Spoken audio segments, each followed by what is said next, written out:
እጣ ስለደረሰን ነው እንድናገለግል እግዚአብሔር እጣ ስለሰጠን እንጂ ስለ አንድ ርዕሰ ጉዳይ አንስተን ስናወራ ስለዛ ርዕሰ ጉዳይ የበለጠ ትንታኔ ሊሰጡ የሚችሉ ብዙ ሰዎች በጉባኤ ውስጥ እንዳሉ መረዳት ወገኖቼ ትልቅ አዋቂነት ነው።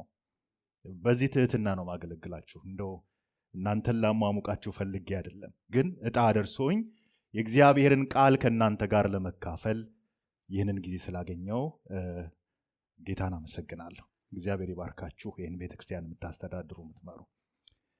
ከዛ በዘለለ ደግሞ ዳኒን ማመስገን እፈልጋለሁኝ። ዳኒን የበለጠ ያወቅኩት በኮቪድ ወቅት ላይ ነው። ኮቪድ ወቅት ላይ በጣም ቀውጢ ጊዜ ነበር ታውቃላችሁ።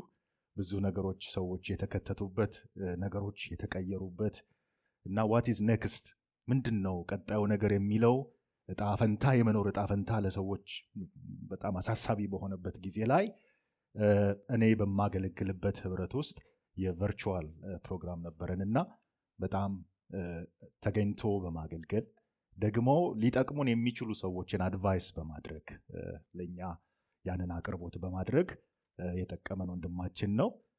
በግል ደግሞ እንደ ቤተሰብ በመካከላችን ኢንቮልቭ ያደረገ በቤተሰባችን መካከል ወንድም ነውና ዳኒ እግዚአብሔር አብዝቶ ይባርክ። ቴንክ ዩ ሶ ማች ለማለት እወዳለሁ። እግዚአብሔር ይባርክ። ቅድም ስንተዋወቅ የመጀመሪያው ልጄ እዚህ አልነበረም። ለዶክተር ቅድም እየነገርኩት ነበር። ትናንት ስራ ላይም ነበር፣ ሌላም ፕሮግራም ላይ ነበረ እና በቃ ከምንረብሸው ብለን ትተነው ነው የወጣ ነው ከቤት ስንወጣ እና አቋርጦ ራሱ ነርቶ መጥቷል እዚህ ቦታ ላይ። ሰላም በላቸው፣ ቁምና ሰላም በላቸው። አሚ ይባላል። አሚ የእግዚአብሔር ሕዝብ ማለት ነው፣ ሕዝቤ ማለት ነው። ያው የሁለተኛ ዓመት የኤሮስፔስ ኢንጂነሪንግ ተማሪ ነው። እግዚአብሔር ይመስገን። ቤተሰቡን የሚወድ ወንድም ነው። ጌታ የተባረከ ይሁን። እግዚአብሔር ይመስገን። ይህንን ካልኩኝ ይበቃኛል ጊዜውን ለመጠቀም በአንደኛ ተሰሎንቄ ምዕራፍ 1 ከቁጥር 2 እስከ 10 ያለውን ሐሳብ አብረን እናነባለን። አንደኛ ተሰሎንቄ ሁላችሁን በጌታ ትህትና ጠይቃችኋለሁ። ቆመን አብረን ብናነብ ደስ ይለኛል። አንደኛ ተሰሎንቄ ምዕራፍ 1 ከቁጥር 2 እስከ 10 እንደዚህ ይላል።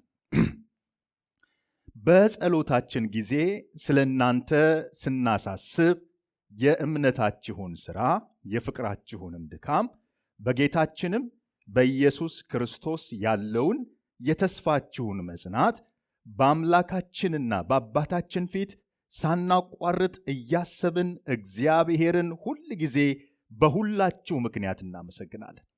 በእግዚአብሔር የምትወደዱ ወንድሞች ሆይ እንደተመረጣችሁ አውቀናልና ወንጌላችን በኃይልና በመንፈስ ቅዱስ በብዙ መረዳትም እንጂ በቃል ብቻ ወደ እናንተ አልመጣምና በእናንተ ዘንድ ስለ እናንተ እንዴት እንደነበርን ታውቃላችሁ። ደግሞ እናንተ ቃሉን በብዙ መከራ ከመንፈስ ቅዱስ ደስታ ጋር ተቀብላችሁ እኛንና ጌታን የምትመስሉ ሆናችሁ። ስለዚህም በመቄዶንያና በአካያ ላሉት ምዕመናን ሁሉ ምሳሌ ሆናችሁላቸው። ከእናንተ ወጥቶ የጌታ ቃል በመቄዶንያና በአካያ ብቻ አልተሰማምና፣ ነገር ግን ምንም እንድንናገር እስከማያስፈልግ ድረስ በእግዚአብሔር ዘንድ የሚሆን እምነታችሁ በሁሉ ስፍራ ተወርቷል።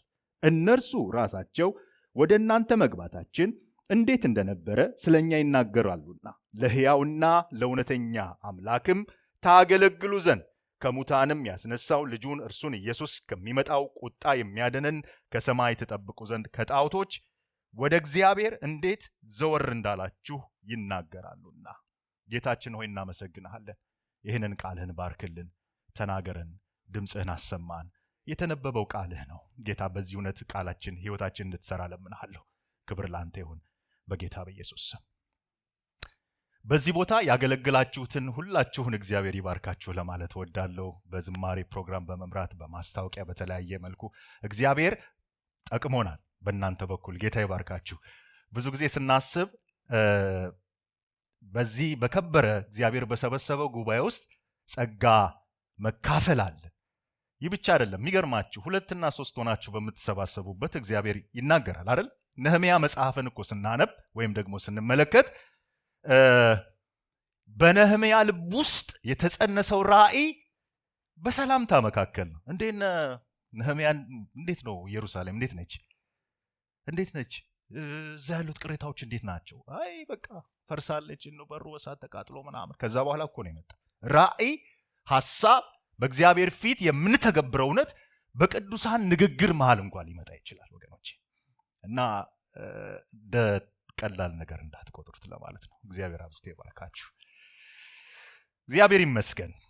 ይሄንን ሐሳብ ምስጋናን ለእግዚአብሔር ስለማስጨመር በሚል ሐሳብ ውስጥ ነው የምናወራው። እንዴት ርዕሱን እንደምሰጠው ስለቸገረኝ ነው።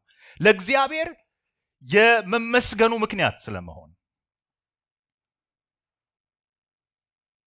ሰዎች እኛን ሲያዩ፣ ሰዎች እኛን ሲመለከቱ ስለሱ እግዚአብሔር ይመስገን፣ ስለሷ እግዚአብሔር ይመስገን እንዲሉ የመመስገኑ ምክንያት እንድንሆን እግዚአብሔር የሚፈልግ ይመስለኛል። ይልቁንም በዚህ ዘመን አደል? ከመመስገኑ ይልቅ በዚህ ዘመን ላይ የወንጌላውያን አማኞች በምን አይነት ስያሜ ውስጥ እንዳለን ታውቃላችሁ ሁላችሁም። የመመስገኑ ምክንያት ለመሆን መብቃት መታደል። ጳውሎስ ከጻፋቸው መልእክቶች ውስጥ ምንም ሰላም ሳይል ምንም ነገር ሳይናገር በቁጣ የጀመራቸው የመልእክት ክፍሎች አሉ። ግን በዚህ ቦታ ላይ አንድ እግዚአብሔርን እንዲያመሰግን፣ እግዚአብሔርን እንዲባርክ ያስገደደው ነገር አለ። ግድ ያለው የተሰሎንቄን አማኞች ስለ እናንተ እግዚአብሔርን አመሰግናሉ በእናንተ ምክንያት። አንድ ጊዜ እኮ አይደለም፣ 2 ጊዜ አይደለም፣ በጸሎታችን ጊዜ ሁሉ ስለ እናንተ ሳስብ፣ እናንተን በእግዚአብሔር ፊት ሳቀርብ፣ በእግዚአብሔር ፊት በሆንኩበት ጊዜ ሁሉ እግዚአብሔርን ለማመስገን እገደዳለሁ፣ ግድ ይለኛል። የመመስገኑ ምክንያት ሆናቸዋል። እግዚአብሔርን ከውስጥ እንዳመሰግን፣ እንድባርክ ምክንያት ሆናችሁኛል። በጣም ደስ ይላል። እግዚአብሔር የሚመሰገንበት ህይወት ማግኘት፣ ስለሱ እግዚአብሔር ይመስገን ሲባል፣ ስለሷ እግዚአብሔር ይመስገን ሲባል፣ ስለነሱ እግዚአብሔር ይመስገን ሲባል፣ የእግዚአብሔር ስም በእኔና በእናንተ ምክንያት ከፍ ሲል፣ ሲመሰገን፣ ሲከበር፣ ሲወደስ፣ ሰዎች እግዚአብሔርን ሲያመሰግኑት ወገኖቼ እንዴት ደስ ይላል። ምክንያት ሆናችኋል። በእግዚአብሔር ፊት ስቀርብ የመመስገኑ ምክንያት ሆናችኋል። ግድ የሚለኝ ምስጋና ነው። ለአንዳንዶቹ እኮ መልእክቱን ሲያቀርብ ለእናንተ ምጥ ይዞኛል የሌለ ጠፍቷል፣ ክርስቶስ በህይወታችሁ ጠፍቷል፣ በእናንተ ውስጥ ክርስቶስ ዳግመኛ እስኪሳል ድረስ ምን ይዞኛል? ምጥ ይዞኛል ያለበት ቦታ አለ፣ የገሰጸበት ቦታ አለ። ይህንን ሲጀምር ግን መልእክቱን እግዚአብሔር ይመስገን፣ እግዚአብሔር ይመስገን። ምን ተገኘ? በእነዚህ ሰዎች ህይወት ውስጥ ምን ተገኘ? ምንድነው ጳውሎስ እንዲያመሰግን፣ እግዚአብሔርን እንዲባርክ ያደረገበት ምክንያት ምንድነው ብለን ስናይ የምናገኘው አንድ ብርቱ የሆነ እውነት አለ። ብርቱ የሆነ እውነት አለ። በመጽሐፍ ቅዱስ እውነት ውስጥ ጸንተው ይኖራሉ የተባላላቸው በጣም ትላልቅ የሆኑ ለቤተ ክርስቲያን እንደ ምሰሶ የሆኑ 3 እውነቶች በእነዚህ ሰዎች ህይወት ውስጥ በመገለጡ ምክንያት ጳውሎስ ሊያመሰግን ችሏል። ምንድን ናቸው? እምነት፣ ተስፋ፣ ፍቅር። ቆሮንቶስ ላይ ይላል አይደል? እነዚህ 3ቱ ምን ሆነው ይኖራሉ? ጸንተው ይኖራሉ። እምነት፣ ተስፋ፣ ፍቅር። ግን የሚገርመው ነገር እምነትን ሲያነሳ ዝም ብሎ ሌጣውን አልጠቀሰም። ፍቅርን ሲያነሳ ባዶውን አልጠቀሰም። ተስፋን ሲያነሳ ዝም ብሎ ለብቻው አላነሳም። አብሮ የጠቀሰው፣ አብሮ ያነሳው እውነት አለ። ይህንን አብራችሁ ከኔ ጋር ብትሉ ደስ ይለኛል።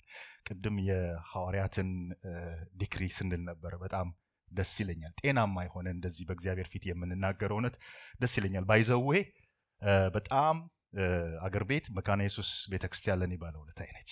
ምናልባት መካኒሳ አካባቢ ያለ መካነ ኢየሱስ ታውቁት እንደሆነ አቦ ማዞሪያ አካባቢ የሚባል ትልቅ ህንጻ አለ። ሮብ ደግሞ ታች መካኒሳ ማዞሪያ የሚባል አለ። ታክሲ ማዞሪያው ጋር አንድ ገስት ሃውስ አለ። እዛ ውስጥ ሮብ የሚደረግ ፕሮግራም ነበረ። ነጋሽ መኮንን ነገራ የሚያገለግሉበት እነ ወንጌላዊ አበበ እነ ፓስተር ዘሪሁን እነ ጌቱ የሚባሉ ወንድሞች እና አገኘው ይደግ እየመጡ የሚያገለግሉበት ፕሮግራም ነበርና በቃ አባል እስከምመስል አገለግል ነበር። እነ ጋሽ ስዩም ገብረየስ ዘማሪው ቤተሰቡ ሲያገለግል ያ ህንጻ ሲሰራ ትዝታለኝ እና ጤናማ የሆኑ እንደዚህ አይነት ዲክሪዎች በቤተ ክርስቲያን ደስ ይላሉ አይደል? ብዙ አይነት ኮንፌሽን በዚህ ዘመን በበዛበት አይደል? ብዙ ኩንፈሳ አለ አይደል? የሚኮነፈስ ነገር አለ። ኩንፈሳ ባዶ የሆነ ግን እንዲህ ልብን የሚያጸና እውነት ደግሞ ሲነገር ደስ ይላል። ይህንን አብረን ብንል ደስ ይለኛል። ቀደም ብያቸዋለሁ። እምነት፣ ተስፋ፣ ፍቅር። እነዚህ ሶስቱ ነገሮች ሲጠቀሱ ግን አብሮ ያነሳቸው ነገሮች አሉ። እምነት ከስራ ጋር፣ ፍቅር ከድካም ጋር፣ ተስፋ ደግሞ ከምን ጋር? ከጽናት ጋር። ይህንን አብረን ብንል ደስ ይለኛል። እምነት ከስራ ጋር፣ ፍቅር ከድካም ጋር፣ ተስፋ ከጽናት ጋር። እምነት ከስራ ጋር፣ ፍቅር ከድካም ጋር፣ ተስፋ ከጽናት ጋር። እምነትን ሲጠቅስ ስራን ጠቅሷል። ፍቅርን ሲጠቅስ ድካምን ጠቅሷል። ተስፋን ሲጠቅስ ደግሞ አብሮ ምን ጠቅሷል? ጽናት።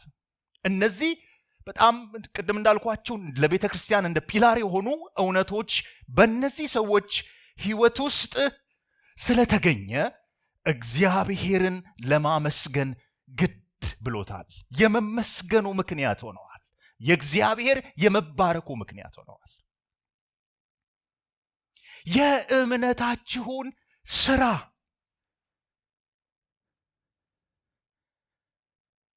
የፍቅራችሁን ድካም የተስፋቸውን ደግሞ መጽናት እያሰብን እግዚአብሔርን በሁላችሁ ምክንያት ሁል ጊዜ እናመሰግናለን ይላል።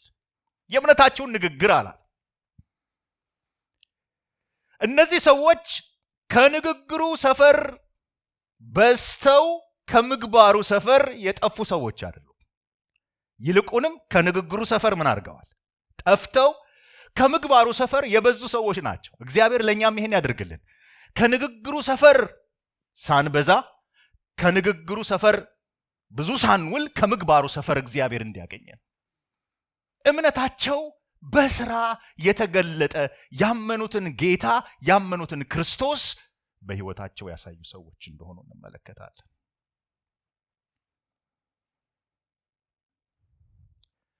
ሰማይን ያስገኘ እውነት፣ ሰማይን ያስገኘ እምነት በስራ ሲገለጥ፣ በስራ ሲታይ፣ በስራ ሲንጸባረቅ።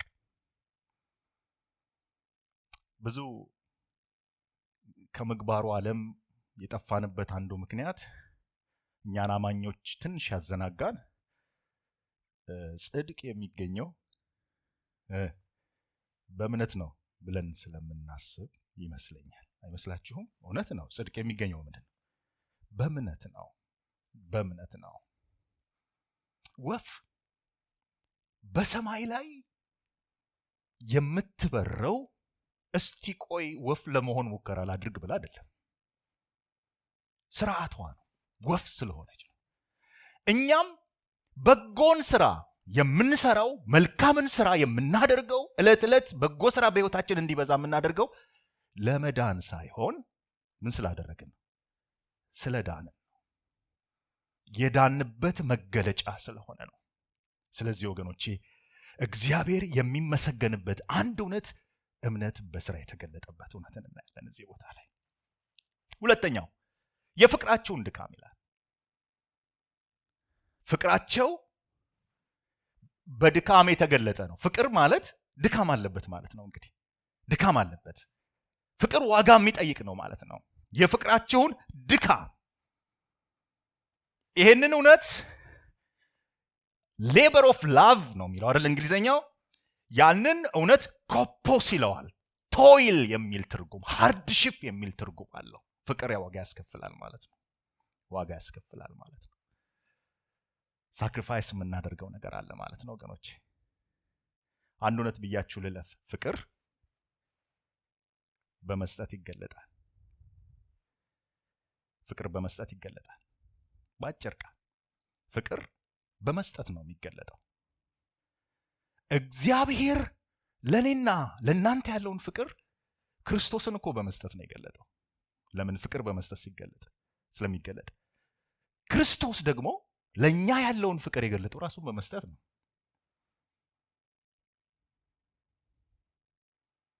ስለዚህ እኛም ደግሞ እግዚአብሔር የሰጠን እውነት ይሄ ነው።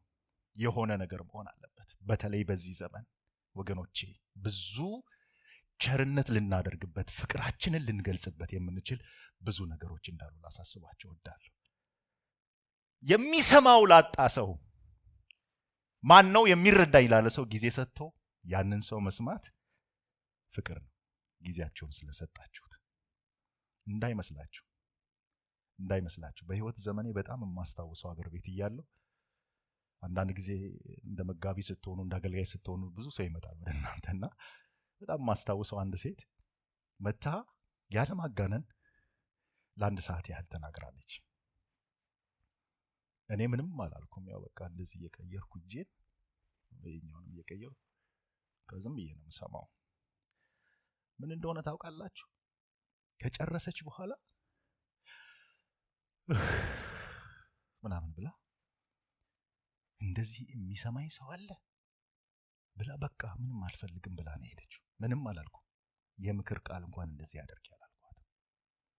ወገኖቼ ሰው የሚሰማው ሰው ይፈልጋል። በዚህ ጊዜን መስጠት ፍቅር ነው። ያለንን ማካፈል ፍቅር ነው። መቆረስ ፍቅር ነው። ከጉድለታችንም ቢሆን ማድረግ ፍቅር ነው። ፍቅር በመስጠት ስለሚገለጥ ማለት ነው። ግን አንድ እውነት ላሳስባችሁ፣ ፍቅር በመስጠት ይገለጣል። የሚሰጥ ሁሉ ግን ፍቅር አለው ማለት አይደለም።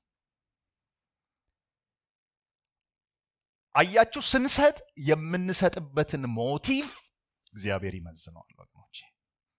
ፍቅር በመስጠት ይገለጣል። የሚሰጥ ሁሉ ግን ፍቅር አለው ማለት አይደለም። እግዚአብሔር በምን ሞቲቭ እንደምንሰጥ ያውቃል። ለዚህ ይመስለኛል ጳውሎስ በቆሮንቶስ መልእክት ላይ አይደል ስጋዬን እንኳን ለእሳት መቃጠል አሳልፌ ሰጠ፣ ድሆችን በመግብ ብዙ ነገሮችን ባደርግ ፍቅር ግን ከሌለኝ ከንቱ ነኝ። ያለ ፍቅር ማድረግ ይቻላል። ያለ ፍቅር ማገልገል ይቻላል።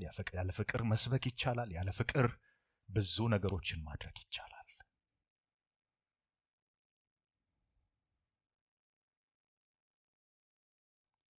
ስለዚህ ስናደርግ የምናደርግበትን ሞቲቭ አንድ ሰው ሲናገር እንደዚህ አለ። ስለዚህ ያለ ፍቅር ስለሚሰጡ ሰዎች ሲናገር በብሉይ ኪዳን ዘመን መለከት አታስነፉ የሚል ቃል አለ አይደለም? ስታደርጉ፣ ቸርነት ስታደርጉ፣ በጎነት ስታደርጉ መለከት ምን አታደርጉ? አታስነፉ የሚል ቃል አለ እና ሊትራሊ ያ እውነት ኢየሱስ ክርስቶስ በነበረበት ዘመን ላይ ነበረ ብሎ ሲናገር ሰማሁ። ምን ማለት ነው? መለከት ይነፋ ነበረ፣ ጥሩምባ ይነፋ ነበረ። ምን ማለት? ድሆች ተሰብሰቡ ተብሎ። ለምን? ዛሬ የሚሰጠው ባለጸጋ እከሌ ነው ተብሎ ይነገርና ምን ይሆናል? ድሆች ይመጣሉ። ከዛ በኋላ ዛሬ የሚሰጠው ማን ነው? እገሌ ነው ይባላል። ስለዚህ እውነት ጌታ ኢየሱስ ክርስቶስ ሲናገር ምን አለ? እነዚህ ሰዎች የፈለጉት ከበሬታን ዋጋን የፈለጉት ከሰዎች ስለሆነ ዋጋቸውን ምን አድርገዋል? ተቀብለዋል። ሞቲቫቸው፣ ፍላጎታቸውም የተነሱበት ስረ ነገር ያ ስለሆነ ማለት ነው። ስለዚህ ወገኖቼ ስለ ፍቅር ድካም ስናነሳ ፍቅራችንን የምንገልጽበት፣ ፍቅራችንን ለማሳየት የምንሄድበት መንገድ እግዚአብሔር የሚከብርበት፣ ደስ የሚሰኝበት መሆን አለበት ማለት ነው። ግን ፍቅር ድካም አለበት። ፍቅር ድካም አለበት። ሌላው የምንመለከተው የተስፋችሁን ምንድን ነው የሚለው መጽናት እያሰብን እግዚአብሔር እናመሰግናለን። በተስፋቸው የጸኑ ሰዎች ነበሩ።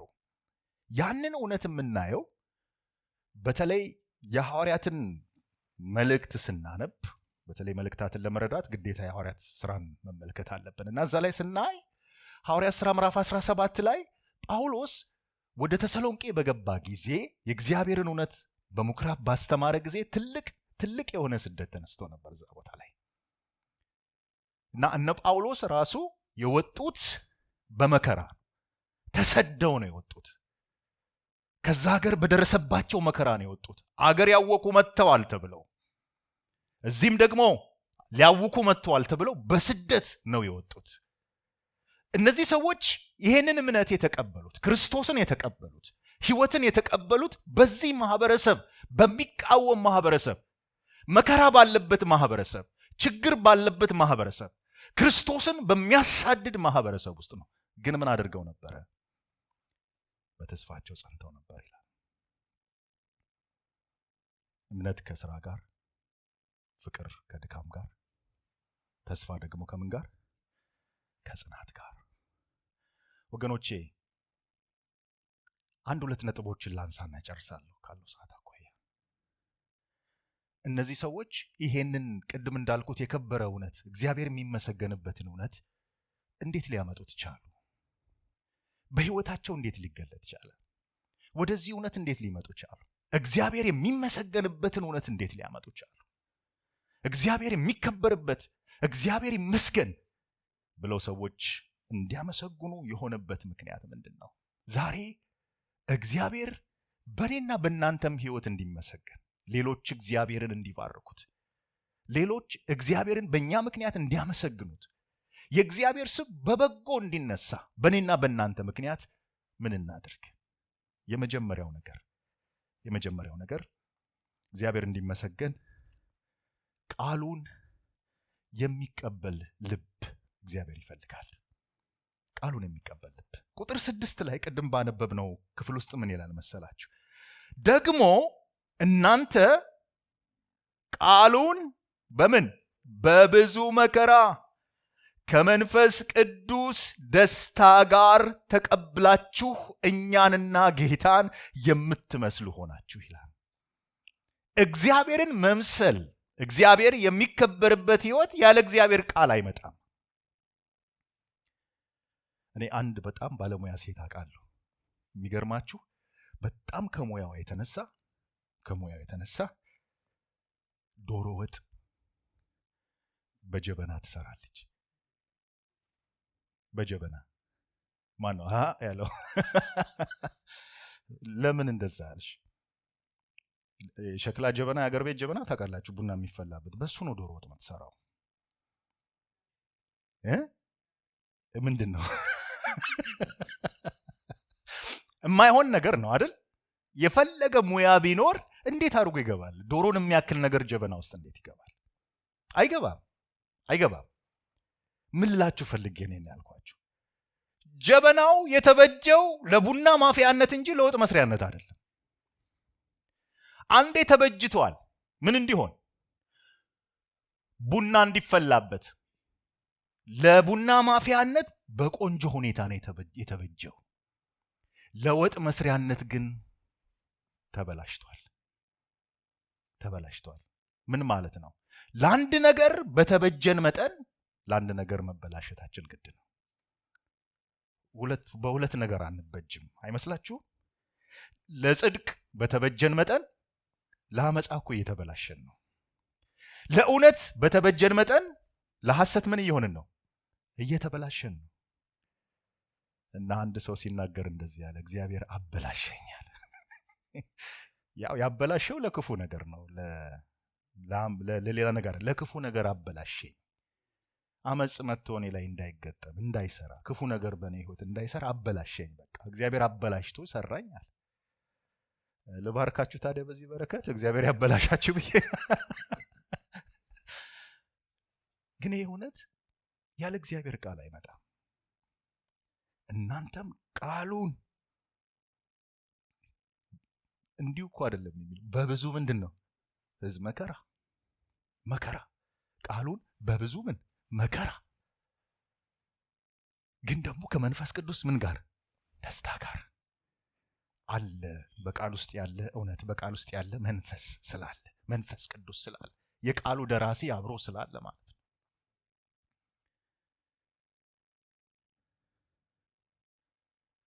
ወገኖቼ እግዚአብሔር የሚከበርበትን ህይወት፣ በህይወታችን የሚመሰገንበትን ማግኘት ከፈለግን አቤት ስለሱ እግዚአብሔር ይመስገን ወደሚለው እውነት ለመምጣት ወደ ቃል እውነት መመለስ አለብን። ወደ እግዚአብሔር ቃል መምጣት አለብን።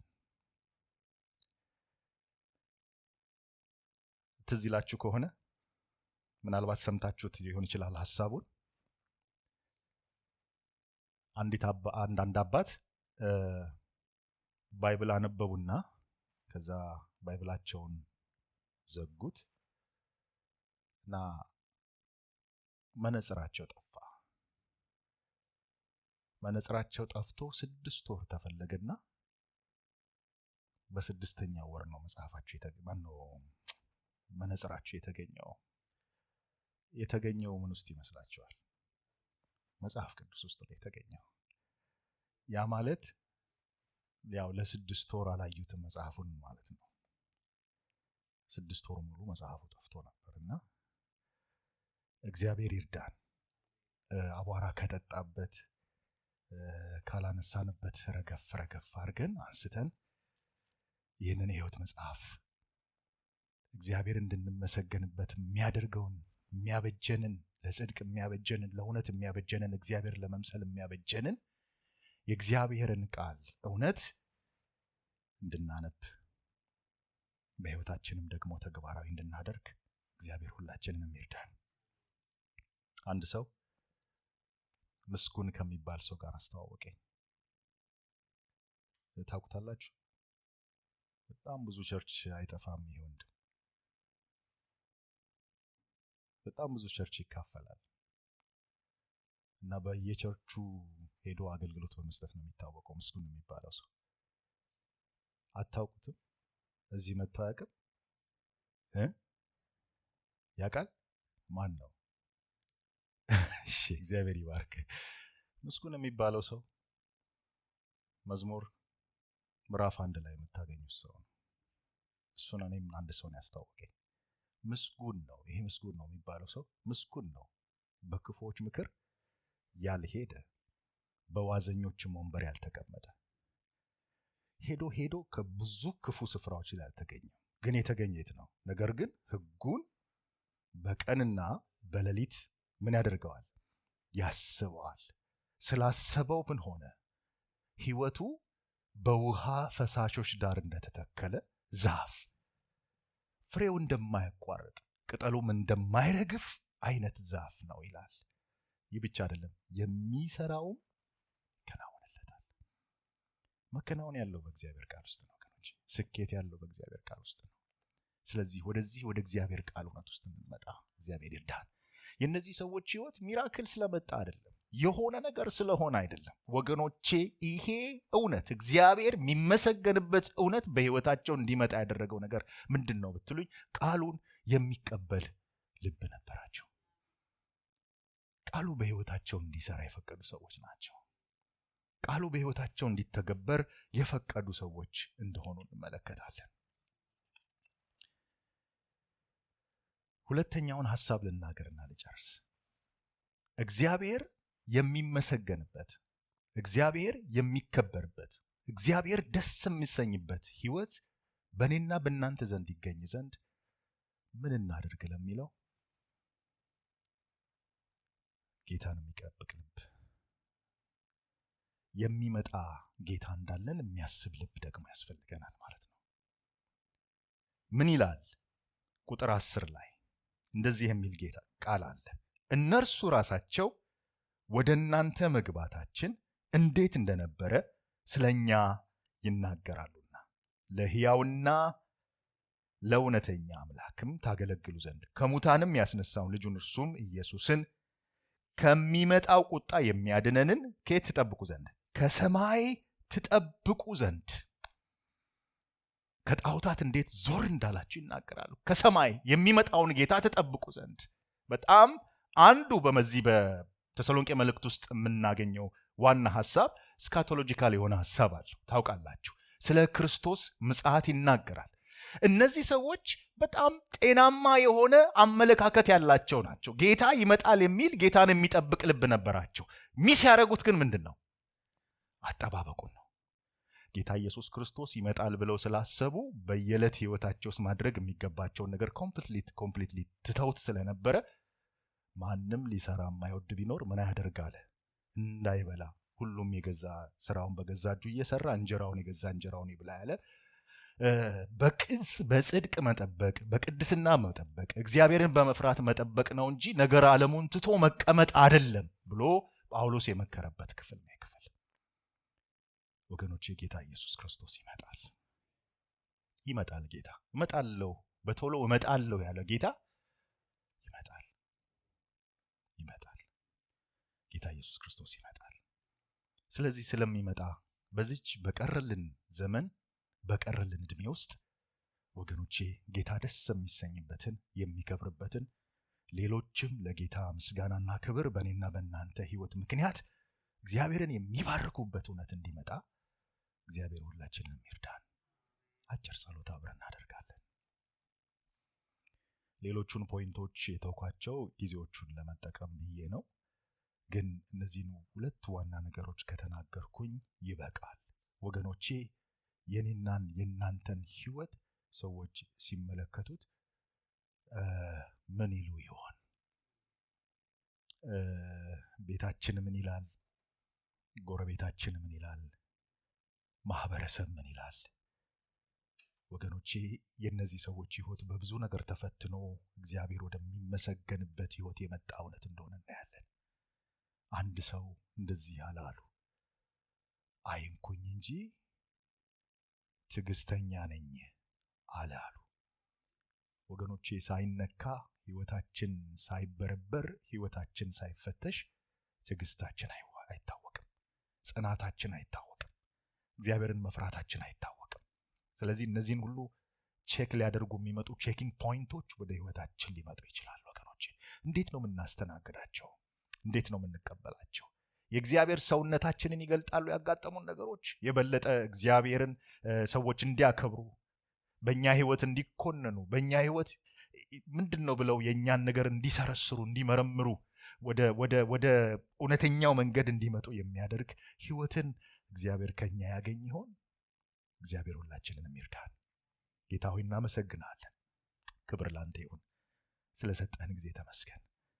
ጌታ ሆይ ታውቀናለህ። ልብን፣ ኩላሊትን፣ ውስጥን የምታይ የምትመረምር አምላክ ነህ። ዛሬም ቃል ሲመጣ የሰራዊት አምላክ ቅዱስ እግዚአብሔር እድል ስላለ ነው። ነገን የመኖር እድል ስለሰጠህን ነው። ነገን ጌታ አባት ባንተ ፊት የመቆም እድል ስለሰጠህን ነው። እግዚአብሔር ሆይ እባክህን አንድ ነገር እንለምንሃለን። በቀረልን ዘመን አንተ ደስ የምትሰኝበትን የምትከበርበትን፣ ሌሎችም በዛ ምክንያት ለአንተ ምስጋና የሚያበዙበትን እውነት ሰርተን ማለፍ እንድንችል እግዚአብሔር አባት እርዳን። ነገር ግን ነፃ የሚያወጣውን ፍጹሙን ሕግ ተመልክቶ የሚጸናበት ስራንም የሚሰራበት እንጂ ሰምቶ የሚረሳ ያልሆነው እሱ በስራው የተባረከ ነው ይላል ቃል። ዛሬ ነፃ የሚያወጣውን ፍጹሙን ሕግ ሰምተናል። በዚህ ቃል መጽናት፣ በዚህ ቃልም ደግሞ ስራን መስራት እንድንችል እያንዳንዳችን እርዳን። ይህን ጉባኤ ላንተ አሳልፌ የሰጠው ባርካቸው፣ በጌታችን በመድኃኒታችን በኢየሱስ ክርስቶስ ስም አሜን።